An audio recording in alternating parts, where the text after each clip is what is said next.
Bali kaya akan warisan budaya leluhur, baik berupa seni budaya maupun benda pusaka. Salah satu benda pusaka warisan leluhur yang hingga kini tetap dilestarikan adalah keris. Keris yang sudah cukup lama diakui sebagai warisan budaya tak benda oleh UNESCO, hingga kini keberadaannya tetap eksis di Bali. Bahkan sejumlah pandai keris tetap berupaya membuatnya sesuai pesanan masyarakat, baik difungsikan sebagai seselet, sesikep, maupun pejenengan. Salah satu pandai keris di Bali yang memiliki misi untuk melestarikan keris adalah Pandai Nyoman Budiarte SPD MPD, asal Banjarmas, Desa Adat Wanayu Mas, Desa Bedulu, Kecamatan Belah Batu Gianyar. Pemirsa, seperti apa awal mula ketertarikan suami dari Nyoman Sriani ini membuat keris? Ikuti Taksu Bali TV berikut.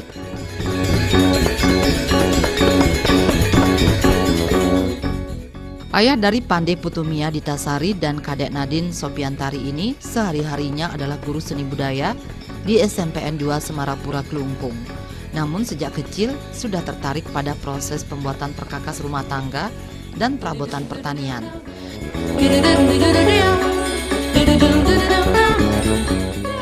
Ketertarikannya itu tak terlepas dari genetiknya yang keturunan pandai besi.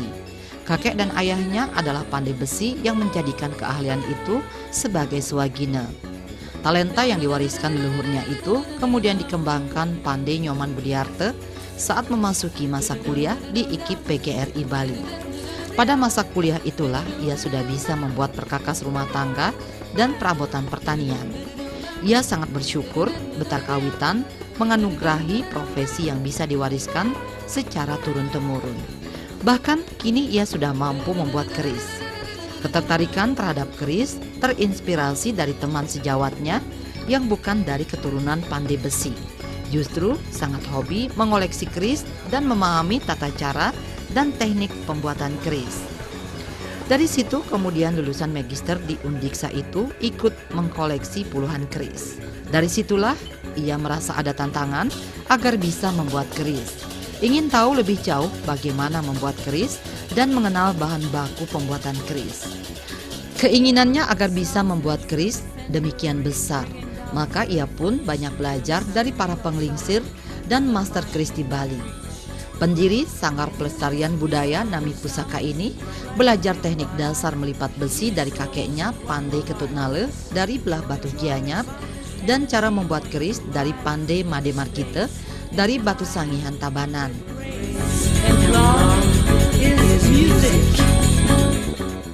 Pandai itu sendiri mungkin sudah dari sejak kecil mungkin kelihatan ya Bapak ya, mungkin dari kecil kelihatan, mungkin saya ingat sekali bagaimana saya mengganggu orang tua saya bekerja, kontaknya mau membantu tapi sih kadang-kadang ya mengganggu aktivitas beliau, tapi mungkin saja ini sebuah proses awal. Ingat saya SMP itu masih belum sih. Paling hanya membantu orang tua. Kalau dulu pasti pakai pengububan, kalau sekarang ya sudah modern pakai blower, tidak perlu. Itu mukul-mukul yang ringan itu masih membantu sebatas itu. SMA juga masih belum kelihatan bakat dan hobi saya, masih sebatas main-main lah. Yang kelihatan itu setelah masuk dunia kuliah di universitas, karena kebutuhan biaya semakin tinggi. Jadi memang orang tua itu sangat bersyukur sekali, memang biaya pendidikan hanya memang betul-betul dari Prakpen niki untuk membiayai sekolah kami bertiga, yang ada 3 saudara. Kakak tertinggi yaitu Pandai Putu Wetra, yang nomor 2 Nike Made Parmi kawin dia dan Semau, dan anak yang ketiga yang Astungkaro bisa melanjutkan profesi atau swadharma puniki. Sekarang sudah mulai kelihatan yang bisa membantu bapak, bahkan sampai membuat perkakas sudah sampai finishing, sudah sampai selesai. Seiring memang latar pendidikan saya di seni rupa, jadi mulai sudah perabotan yang dihasilkan mulai mendapatkan sentuhan seni. Kalau masuk ke keris Seingat saya 2003 diangkat menjadi PNS guru.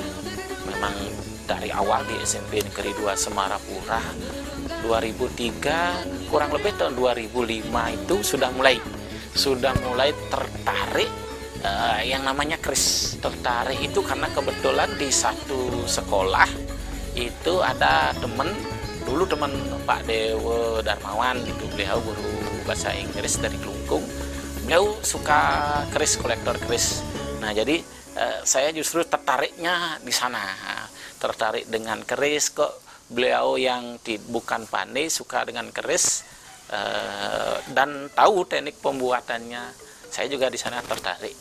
Jadi mulai kadang-kadang gaji itu di split atau gimana ya, untuk beli keris 1 barang 2 biji lah. Nah, itu awalnya dari sana koleksi. Setelah koleksi beberapa, maka sampai banyak punya koleksi, hampir ada puluhan lah. Mulai sekarang pingin tahu gimana sih cara membuat keris gitu. Nah, di sana ada ketertarikan, ada sesuatu yang ingin dipelajari. Nah, itu sudah mulai 2010 ke atas. Nah, mulai bahannya kebetulan saya juga punya teman di Madura. Ya, beliau bisa juga dianggap sebagai guru lah itu. Mas Sati yang memperkenalkan bahannya dulu. Ini loh bahan keris. Nah, bahan yang setengah jadi yang siap dijadikan untuk keris itu. Nah, setelah itu kita coba buat loh, makin tertarik gitu, makin menantang dan belajarnya tidak cukup sampai di sana. Setelah tahu dari bahan setengah jadi, gimana sih proses membuat bahan? Nah, gitu lagi tantangannya. Rasa pingin tahunya lebih ke sana lagi, sehingga bertanya. Dan juga saya bersyukur sebetulnya punya kalau dikaitkan dengan kurikulum pendidikan 2013, semua itu adalah guru. Jadi saya belajar dari penglingsir leluhur terdahulu yang sekarang masih eksis. Kalau boleh saya sebutkan, di Klungkung itu ada Pak Mangku Budro, Daudiku Sambo, terus ada kakek saya sendiri yang ada di Belah Batuh, di Ketut Nale, terus ada Pak Subrate di Kabo-Kabo Tabanan. Nah, beliau ini master, kalau boleh dibilang master keris di Bali. Belajar dari sana. Setelah itu ada di bawah beliau itu ada Beli Putu Sunarte di Sidan, beliau juga. Terus yang sering mungkin muncul di televisi, beliau sangat eksis, dan juga beliau sudah pernah menempa juga keris di sini, Beli Margi di Batu Sangyan Tabanan. Nah, itu di samping juga untuk sekarang ini banyak kami memiliki komunitas keris atau praktisi yang bergerak di bidang pandai keris. Kalau berbicara tentang khusus ke bidang perkerisan, yang pertama yang paling berjasa itu ada kakek saya, Pandai Ketut Nale. Kenapa Pandai Ketut Nale? Pertama itu beliau adalah maestro atau master keris, salah satu itu master keris di Bali, di Belah Batuh.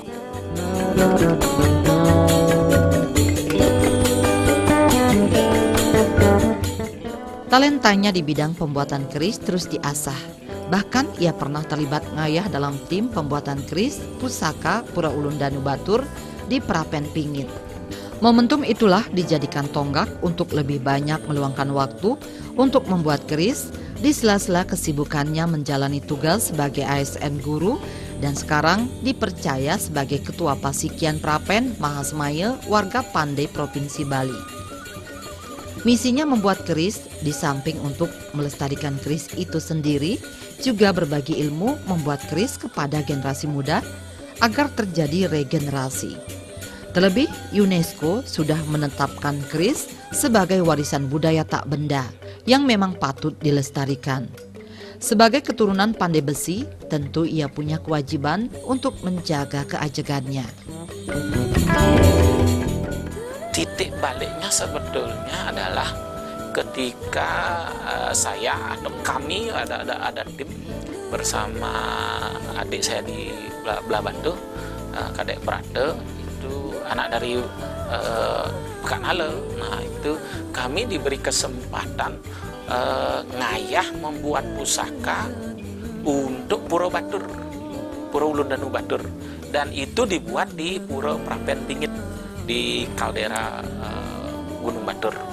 Itu sebetulnya tonggaknya. Nah itu kalau ini sosok ini adalah, saya boleh sebut ini adalah sebuah anugerah atau picture dari Tuhan Yang Maha Kuasa. Ini sesuai dengan ring Prapen Pingit.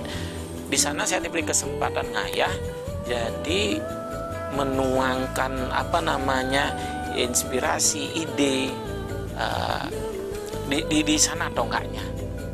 Nah, meskipun kita tidak sendiri, ada beberapa semua pelaku praktisi keris, pandai keris di Bali terlibat, termasuk juga bahan itu bukan dari Bali saja, dari Nusantara bahkan, karena bahan itu dari Pak Teguh ya, Pak Basuki Teguh Juwono, beliau dari Padepokan Brojo Buwono di Solo.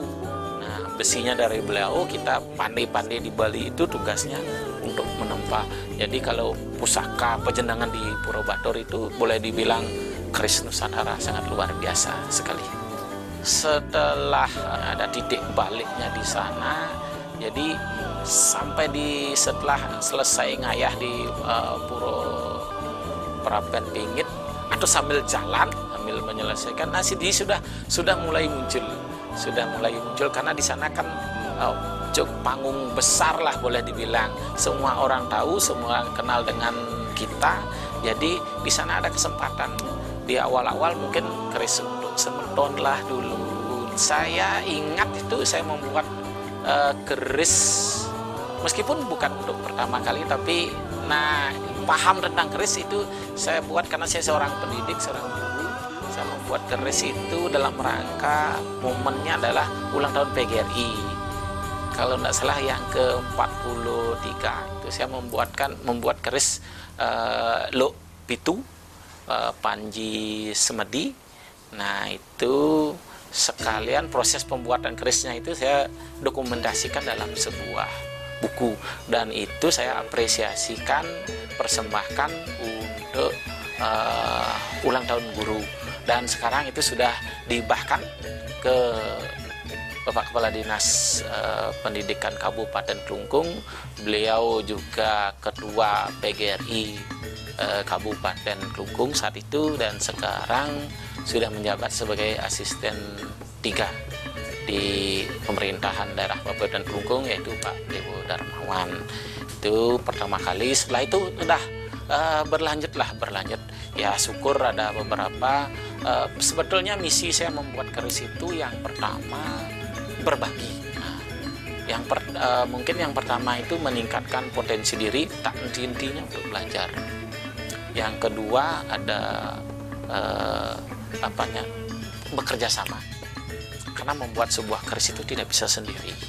Ada tim, bersyukur kami punya komunitas yang siap untuk bersama-sama bekerja mewujudkan sebuah pusaka atau keris. Yang ketiga tadi berbagi. Karena di sini sendiri kembali saya tegaskan, karena saya ada seorang pendidik, artinya bagaimana cara membuat keris, bagaimana prosesnya, dan seperti apa hasilnya, ini harus diteruskan oleh generasi berikutnya. Generasi kami sebagai generasi muda punya tanggung jawab yang luar biasa untuk meneruskan warisan leluhur ini yang sudah juga diakui oleh dunia. Nah itu dunia saja sudah mengakui, makanya kami sebagai terah pandai, warga pandai, wajib untuk meneruskan warisan yang luar biasa ini.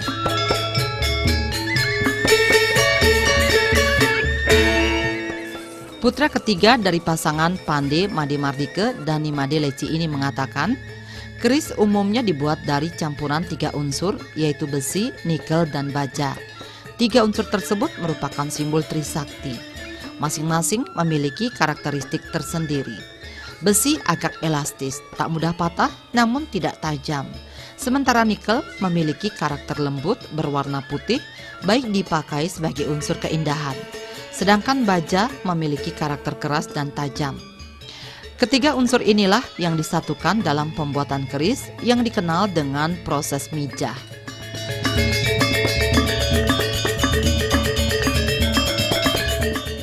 Keris difungsikan untuk seselet, sesikep, dan pejenengan. Keris sesikep ukurannya kecil sekitar 12 cm difungsikan sebagai penjaga diri. Keris seselet ukuran di atas 15 cm dan pembuatannya menggunakan sikut sang pemesan. Sedangkan keris pusaka dan pejenengan ukurannya 30 cm ke atas. Membuat keris baik itu sesikep, seselet maupun keris pejenengan atau pusaka mesti diawali dengan mencari dewa seayu. Kemudian dilanjutkan dengan matur piuning dengan sarana pejati. Ketika keris sudah selesai dibuat, ada prosesi mamitan dan pasupati. Prosesi niskala itu dilakukan agar mendapatkan hasil yang baik.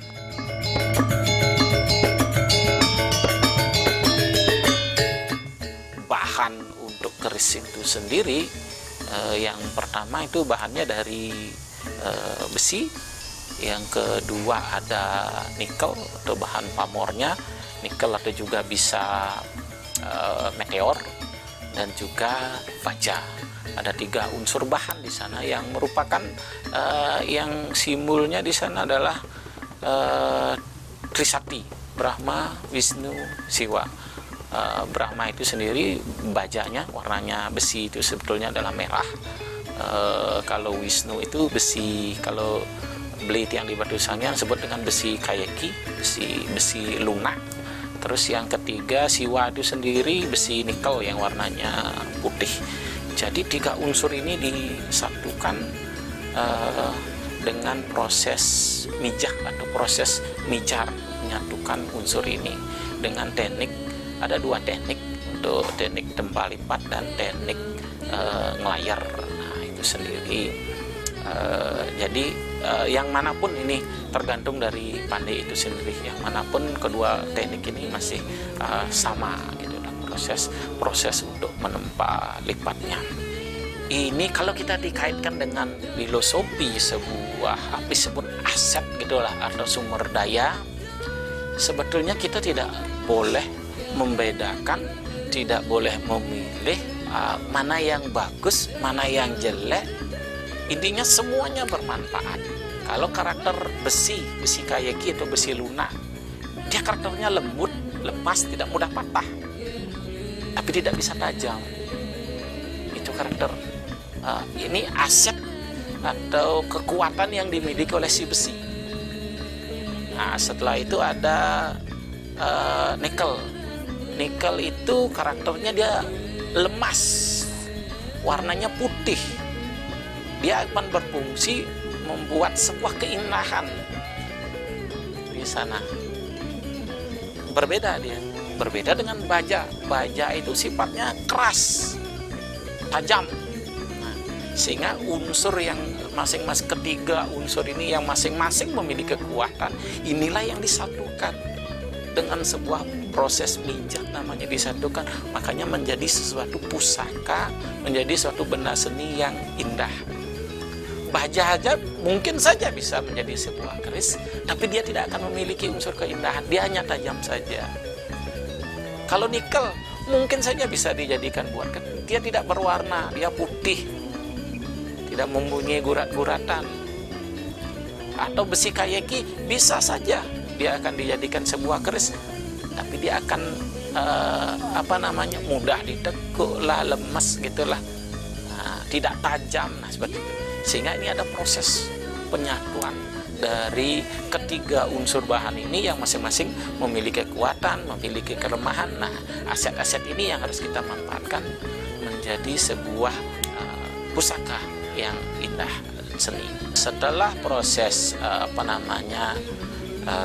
tadi setelah selesai nyelorok atau nguajen dan siap untuk dijadikan sebuah keris, ada prosesnya Di sana sudah muncul bagaimana, apakah mau membuat keris lurus atau membuat keris low. Nah, sini proses menempa lagi, tinggal membentuk saja, membuat sor-sorannya, ringitannya, atau disebut dengan gerenengannya dan lain sebagainya, membuat ganjel. Nah, setelah ini lengkap, proses digrine, pengamplasan, dihaluskan, setelah itu proses nyepuh. Nah, baru akhirnya setelah selesai nyepuh, disangling lagi sekali, dihaluskan. Nah, setelah itu baru proses nyeruk namanya. Proses nyeruk itu membersihkan dengan jeruk nipis untuk membuka pori-pori, agar dalam proses terakhir, proses mewarangi, di sana akan muncul. Nah, di sini akan kelihatan hasil sebenarnya. Hasilnya itu adalah sebuah keris pusaka yang terdiri dari warna hitam, itu gabungan dari besi dan baja, dan guratan putih dari besi nikel yang berupa pamor tadi. Di sini sudah akan muncul, setelah selesai mewarangi, muncullah sebuah keris pusaka dengan guratan-guratan pamornya. Untuk makna sebuah keris, tentu yang saya sebutkan di awal mempunyai makna yang berbeda-beda atau fungsi yang berbeda-beda. Yang pertama, kalau itu keris seselet, bisa dilihat dari ukuran. Ukurannya dia pasti kecil, maksimal 1 cengkang atau 1 lengkat gitulah. Kalau di sentimeter kan 2. Pandai Nyoman Budiarte berharap ke depan terus terjadi proses regenerasi dalam pembuatan keris di Bali, sehingga warisan leluhur ini tetap ajak lestari. Pembuatan keris tidaklah mudah, karena itu kuncinya adalah ada usaha membuatnya dan tak henti-hentinya belajar. Melalui proses belajar yang terus-menerus untuk mengasah talenta pembuatan keris, kemudian diikuti prosesi ritual atau sakralisasi, diyakini pandai keris dan keris itu sendiri akan memiliki taksu.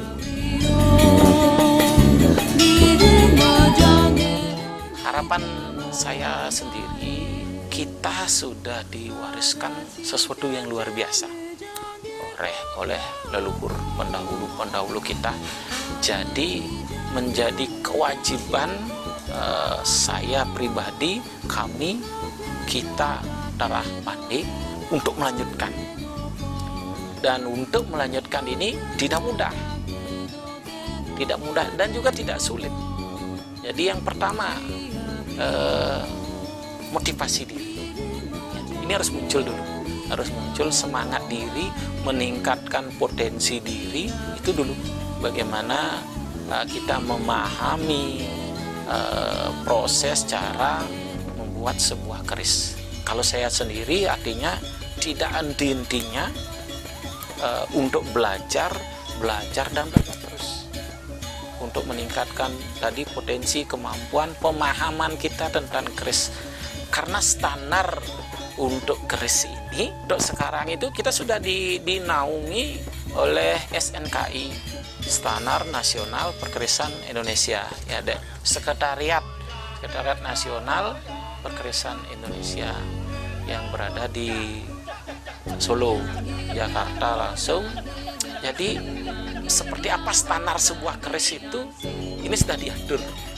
Nah, ini yang harus kita kejar, ini yang harus kita capai secara potensi diri dulu. Yang kedua, untuk semeton atau semeton pandai khususnya, mari kita bekerja sama, karena membuat sebuah keris ini meskipun bisa sendiri, tapi alangkah baiknya saat bekerja sama itu, karena ada proses berbagi, proses edukasi. Bagaimana membuat sebuah keris, bagaimana menciptakan, bagaimana menuangkan sebuah keris, karena ini tidak boleh terputus. Ya, ada proses, tidak boleh kita mampu bisa sendiri, enggak. Ini harus, karena ada proses regenerasi. Kalau berbicara taksu sebuah keris, ini dari segi pembuatan kita skala dan niskala. Kalau bicara taksu niskala, artinya di sana ada proses ritual, ada proses upacara. ini salah satu untuk memberikan taksu kepada keris. Secara inti mungkin secara kasat mata keris itu adalah benda seni. Nah, tapi begitu kita membuat sebuah pusaka, membuat sebuah keris dengan tujuan, dengan harapan yang suci, dengan proses ritual sakralisasi. Nah, jadi harapannya keris ini menjadi bertaksu. Upaya pembuatan keris Pandai Budiarte diapresiasi Ketua Umum Warga Sangging Bali, Jero Mangku Sangging Swahedi, dan Imade Budi Dharma alias Jero Mangku Satya dari Banjar Pangkung, Desa Pejaten, Kediri, Tabanan. Pandai Nyoman Budiarte dinilai sebagai sosok pembuat keris yang bertaksu.